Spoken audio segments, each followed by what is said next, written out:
Chega mais nação, seja muito bem-vindos mais uma vez, galera, ao nosso canal trazendo mais um corte. Então, se você é novo, peço a vocês, deixa aquele like, se inscreva, ative o sino e sempre compartilhe nossos vídeos com seus amigos, galera. Título conquistado, 1 para o Flamengo, gol de Danilo marcado no segundo tempo, 0 para o Palmeiras e o Flamengo é o primeiro time brasileiro tetracampeão da Libertadores. Estou com o Grafite, com o Lédio Carmona, daqui a pouco tem papo com o nosso time no Brasil também, nos estúdios no Rio de Janeiro.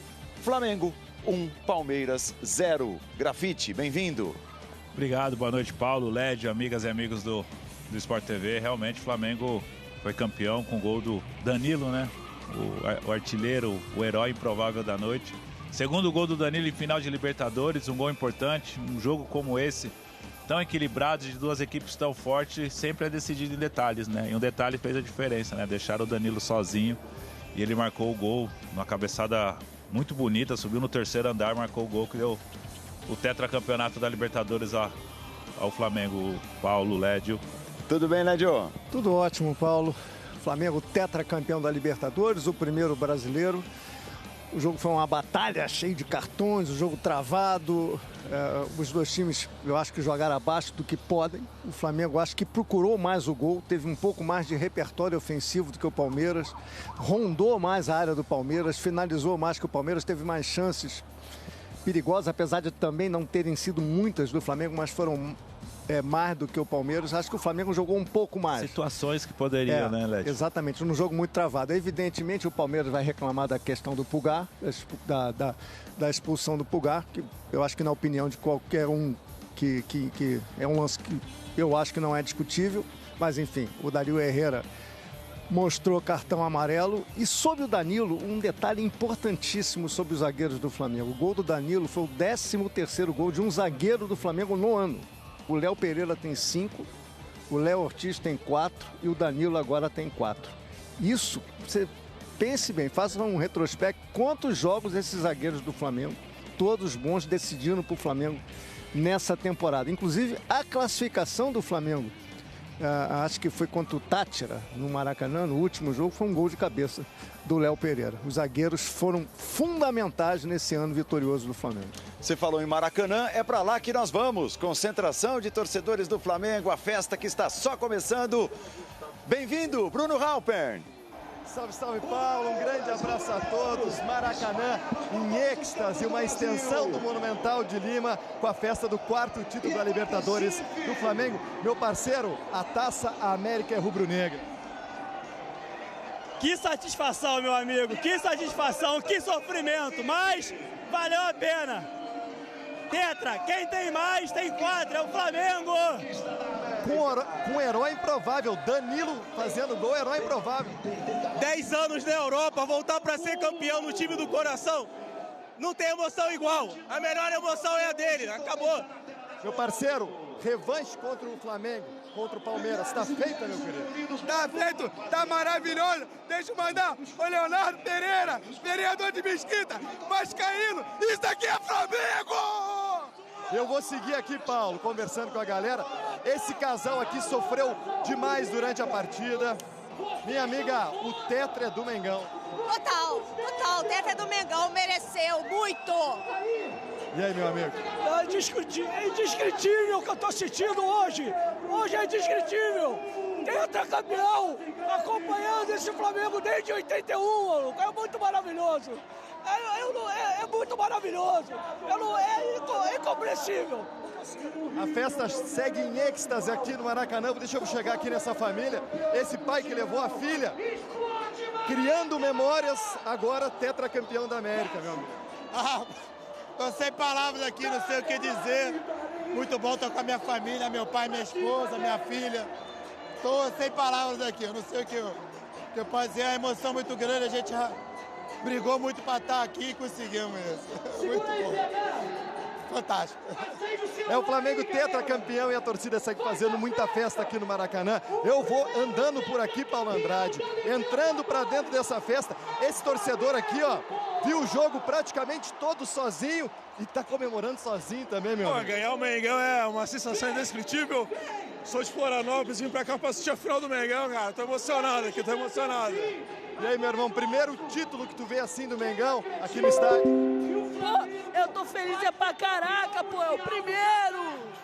Nós é brabo, não tem ninguém que é melhor que a gente, nós é foda.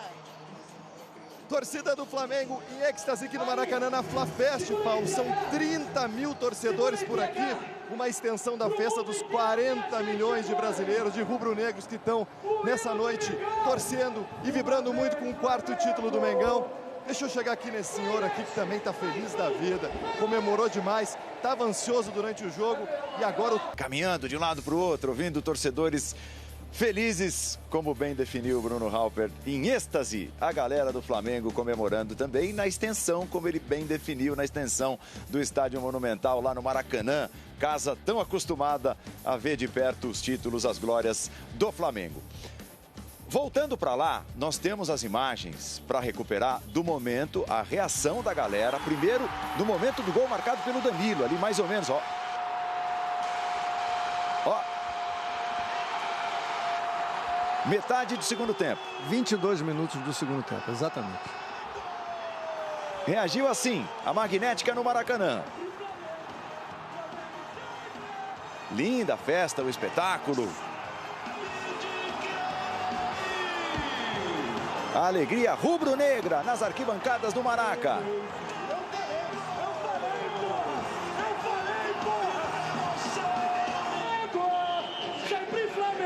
A emoção do torcedor. E em um outro momento, Dário Herrera apita pela última vez e o Flamengo é tetracampeão. Vamos ver.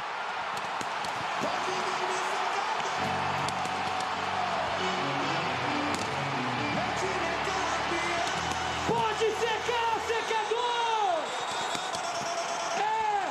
Dá mensagem ao secador. O grito entalado na garganta, a revanche contra o Palmeiras, depois da derrota em 2021. O sofrimento que foi a reta final do jogo, com o Palmeiras rondando a grande área. E finalmente o rubro-negro pôde soltar a voz. Momentos de arrepiar, alegria, vibração lá no Maracanã, Grafa. Ah, momento importante, momento de êxtase, né, para a torcida do Flamengo, não só no Rio de Janeiro, mas no Brasil todo, no mundo todo. Um título importante, uma revanche contra um rival que cresceu muito nos últimos anos, né? Essa final, assim, foi, como o Led trouxe, né? Abaixo do que esperávamos no aspecto tático, de jogo jogado, do que as duas equipes podem proporcionar. Mais um grande jogo e que começo fulminante do Felipe Luiz como treinador, hein?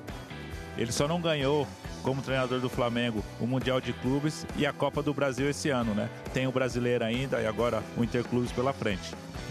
Muito bem, estamos observando aqui, né, ao fundo, saídas dos torcedores palmeirenses, os rubro-negros lá dentro. Lédio, nessa questão a gente discutia, conversava sobre posturas no aquecimento, durante o aquecimento hoje, imaginando o Flamengo tomando mais a iniciativa, né, tentando fazer o jogo que o torcedor está acostumado a ver, o Palmeiras esperando um pouco mais para, quem sabe, ser mais letal, ser mais direto.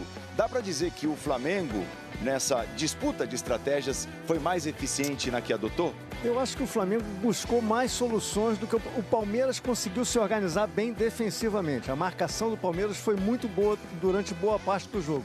Nisso o Flamengo, como a gente imaginava, teve mais a bola, mas não conseguiu construir tantas jogadas como queria, mas pressionava mais que o Palmeiras. O Palmeiras acertou o sistema de marcação, mas não conseguiu acertar o sistema ofensivo.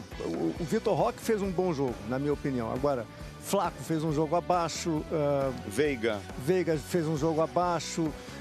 O próprio Alan não fez um jogo melhor do que o do Flaco, na minha opinião, mas não foi um jogo dele com a intensidade que normalmente ele apresenta. Então, o Flamengo conseguiu rondar mais a área do Palmeiras, como também aconteceu na primeira parte do segundo tempo, quando o Flamengo conseguiu fazer o gol. E o Palmeiras continuava marcando bem, mas o Palmeiras não conseguia espetar o Flamengo. Tanto que a grande chance do Palmeiras foi na reta final do jogo com o Vitor Roque, né? Isso. Então, o Palmeiras, tudo bem, a gente até comentou, rondou a área do Flamengo no final, só no abafa. Que chance clara de gol o Palmeiras não conseguiu construir. Um jogo muito tenso, né? Foi um jogo de muita tensão, né? E até por isso, acho que por conta disso, os atletas não conseguiram desenvolver as melhores performances que nós já vimos eles desenvolverem, tanto lá do Palmeiras tanto do lado do Flamengo. Foi um jogo muito tenso, afinal é isso, né? Por mais que a gente gere uma expectativa muito grande de ser um grande jogo, o melhor jogo do ano no aquecimento, no pré-jogo, mas normalmente decisões como essa, a tensão toma conta do ambiente. Eu acho que dá para resumir assim o jogo, não sei se o Grafa vai concordar. Acho que no total do jogo os dois times foram muito bem defensivamente. O Flamengo foi um pouco melhor na parte ofensiva do que o Palmeiras, um pouco mais criativo, teve um pouco mais de soluções. E mais uma vez, teve os zagueiros que têm sido decisivos. Agora, a Arrascaeta não fez um grande jogo, por exemplo, pelo lado do Flamengo, como eu já falei pelo Flamengo, pelo Palmeiras. Também. Bruno Henrique também não fez um grande jogo, Carrascal não fez um grande jogo. Enfim, era jogo para algum improvável decidir um zagueiro. Mas dizem no futebol, né, Paulo, que decisão não se vence, né? Não. Se joga, né? Se vence, né? Se vence. É isso aí. Nós temos os números do que foi o título do Flamengo, a vitória do Flamengo nesta final. Vamos apresentar nesse nosso pós-jogo. Daqui a pouco tem o fechamento Sport TV, tá? Ó, Flamengo, 62% de posse de bola contra 38% do Palmeiras. Foram 9 finalizações do Palmeiras e 10 do Flamengo, mas acho que dá para dizer que as do Flamengo foram mais perigosas. E as do Palmeiras muito mais na reta final do jogo. Perfeito. Escanteios, 4 batidos pelo Palmeiras, 7 do Flamengo, num deles o gol do Danilo. Faltas cometidas, Flamengo mais faltoso, 18 contra 15 faltas cometidas pelo Palmeiras.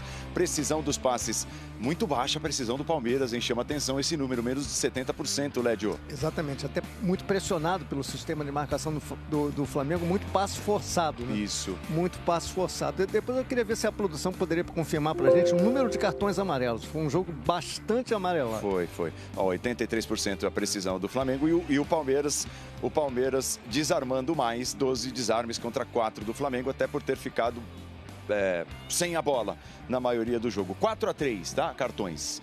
Foram 7 cartões no total. A maioria no primeiro tempo, inclusive. Exatamente. A precisão dos passes baixa pelo Palmeiras, acho que vai muito por conta do jogo da bola longa que o Palmeiras tentou, principalmente no primeiro tempo, né? Tentando acionar o Vitor Roque, o próprio Flaco. E a zaga a linha de defesa do Flamengo estava muito bem posicionada. E isso dificultou. Por isso o Veiga, o próprio Andréas, jogadores de meio campo não tiveram uma boa atuação porque a bola não passava tanto por esses jogadores para chegar trabalhada no setor ofensivo. Agora dá uma olhada no mapa de movimentação. O Palmeiras tem só um amarelinho, quer dizer, ficou um pouco mais, tocou mais na bola do lado esquerdo, no campo de ataque, aonde atuou o Alan. E repare no vermelho, né? No calor de onde o Flamengo trabalhou, porque o Flamengo girava muito o jogo partindo daí, né? Partindo desse setor do campo com o Palmeiras mais retraído. Exatamente, do setor do meio campo, tentando participar do jogo ali. Pulgar, que jogou amarelado boa parte do jogo, Jorginho também, que jogou amarelado boa parte do jogo, e a Arrascaeta, que também terminou amarelado no jogo, assim como o Carrascal, né? E no fim o Felipe Luiz até fez as substituições que acabaram dando certo, que o jogo terminou no tempo normal, mas que ele se arriscou. Ele tirou a Arrascaeta, ele tirou o Bruno Henrique, ele tirou os protagonistas do Flamengo, exatamente para ter um pouco mais de controle, tentar segurar a bola na frente. E confiando no seu sistema defensivo, deu certo. Agora, se uma bola daquela no abafo vai para o gol, o Palmeiras consegue empatar, o Flamengo ia para a prorrogação sem o Arrascaeta e sem o Bruno Henrique. Ele arriscou, pensou num cenário e esse cenário acabou dando certo. 1-0, gol do Danilo, gol de um cara experiente que o Flamengo trouxe, um cara acostumado a grandes momentos, a grandes decisões, foi no segundo andar, cabeceou. Claro que ao longo da nossa programação você vai ver e rever esse momento de explosão de alegria do torcedor do Flamengo. Vai curtir a narração do Luiz Roberto, da TV Globo. 1-0, o gol marcado pelo Danilo. Terceiro, viu? Ali é terceiro já, viu? Terceiro andar já. Né? Terceirinha ali, né? Terceiro, ele subiu muito. Subiu sozinho também, né? Isso aí pesa bastante para poder direcionar a bola. Ela acaba tocando na trave e entrando, não dando chance de defesa pro Carlos Miguel. Uma cabeçada bonita, viu? Aquela que, se fosse época de DVD, o Danilo ia colocar no DVD de melhores momentos dele. E aí é ponto pro Felipe Luiz, né? Porque ele tinha dúvida. Ele tinha o Léo Ortiz no jogo. Ele bancou o Danilo, que normalmente é reserva. O Léo Ortiz foi titular a temporada inteira. E o Danilo, que tem jogado, tem vivido um grande momento, jogado muito, decidiu o jogo. E hoje com dificuldade para marcar o Vitor Roque, né? No primeiro tempo, ele teve que apelar para algumas faltas. O Vitor Roque, para mim, foi o jogador mais ativo do ataque do Palmeiras, que mais procurou jogar. E o Danilo estava no combate direto contra ele, no enfrentamento físico. É muito experiente o Danilo, o próprio Alexandro. Teve um lance no primeiro tempo onde o Palmeiras ia sair no contra-ataque. O Alexandro já matou a jogada em cima do Flaco Lopes, já fez a falta ali no campo ofensivo, no campo defensivo do Palmeiras. Então são jogadores de muita experiência internacional e no futebol brasileiro. E esses detalhes fazem a diferença. Às vezes você deixa de fazer uma falta ali até para não tomar um cartão amarelo e acaba tendo consequências lá atrás. Então essa experiência pesa bastante, né? E você deixar um jogador livre como ele, tendo o Arrascaeta como um muito bom batedor de escanteio, de bola parada, aí é dar sopa pro azar, Paulo. Eu acho que dá pra gente colocar nessa conversa, acho não, tenho certeza, o nosso time lá no Rio de Janeiro, nos nossos estúdios também, para participar desse pós-jogo. Que trio, hein? Jader Rocha, Carlos Eduardo Lino, Ramon Mota, sejam bem-vindos ao pós-jogo. Tudo bem, Jader? Tudo sim, Paulo. Um abraço para você, Grafite, Lédio, para todo mundo que está acompanhando, especialmente para o torcedor do Flamengo, né? Curtindo esse pós-jogo, saboreando esse tetracampeonato da Libertadores, que sem dúvida nenhuma é bastante marcante para o clube e para o futebol brasileiro, que passa a ter o seu primeiro tetracampeão da América. A gente está ouvindo atentamente aqui tudo que vocês já trouxeram a respeito do que foi essa decisão, o gol do Danilo, o personagem que é o Danilo. Mas antes de mais nada, eu não sei se a gente já tem condições de movimentar o nosso time de repórteres aí pelo Brasil também para curtir a festa. Nossa produção vai confirmar se eu já chamo a Stephanie Pacheco lá em Teresina. Se não, vou seguir aqui com o Lino e com o Ramon para a gente falar um pouquinho mais a respeito do que rolou desse título, em especial o Danilo. E aqui eu quero adicionar um outro detalhe que faz com que ele se torne esse personagem que está eternizado definitivamente na história do Flamengo. O Danilo marca nos 2-1 do Santos, lá no dia 22 de junho de 2011, contra o Peñarol no Pacaembu. Naquele dia, o gol do Danilo foi aos 23 do segundo tempo. Hoje, o Danilo faz o gol do título do Flamengo. O gol é aos 22 do segundo tempo. É um negócio absurdo. Que roteiro! Que roteiro para o Danilo, que roteiro para esse cara que se torna, de fato, o grande personagem do tetracampeonato. Boa noite, amigos. Tudo bem? Tudo bem, Jader. Um abraço, Ramon, aos amigos de Lima também. É uma geração privilegiada, essa geração de torcedores do Flamengo, né? Porque o Flamengo levou 28 anos entre o título de 81 e o de 19. Isso esgotou uma geração. Felipe Luiz, por exemplo, não era nascido quando o Flamengo foi campeão em 81. E essa geração agora tem 3 títulos com diferença de 3 anos entre esses 3 títulos, né? É um Flamengo absolutamente histórico e eu imagino a cabeça do Felipe Luiz para tomar essa decisão que você falou agora. Eu vou de Léo Ortiz ou eu vou de Danilo? O Léo Ortiz está bem, mas o Danilo tem sequência. Que escolha, amigos, que escolha. Impressionante. E aí, Ramon, tudo bem? Boa noite. Tudo bem, Jader? Boa noite. Lino, Grafite, Paulo, Lédio lá em Lima, quem está com a gente acompanhando o Sport TV, parabenizar a equipe do Flamengo, né, todo o seu staff, né, pelo trabalho que vem realizando há muitos e muitos anos, colhendo frutos há muitos e muitos anos pela boa gestão, tanto a administrativa quanto esportiva desse clube que vem empilhando títulos aí, chegando, né? Assim como o Palmeiras também, né? Claro, não tem que tirar o mérito porque perdeu, são 2 trabalhos que são exemplos aqui no Brasil de como gerir os clubes e como ter sucesso através das suas bases, de contratações, de boas gestões, enfim. E um detalhe para esse gol também. Primeiro que o Danilo se torna bicampeão da Champions e bicampeão da Libertadores. Primeiro jogador a conseguir esse feito, né? E essa jogada desse gol, a gente vendo pela Globo, né? Entendendo, depois teve até uma dinâmica ali, uma análise tática ali que foi feita durante a transmissão, né?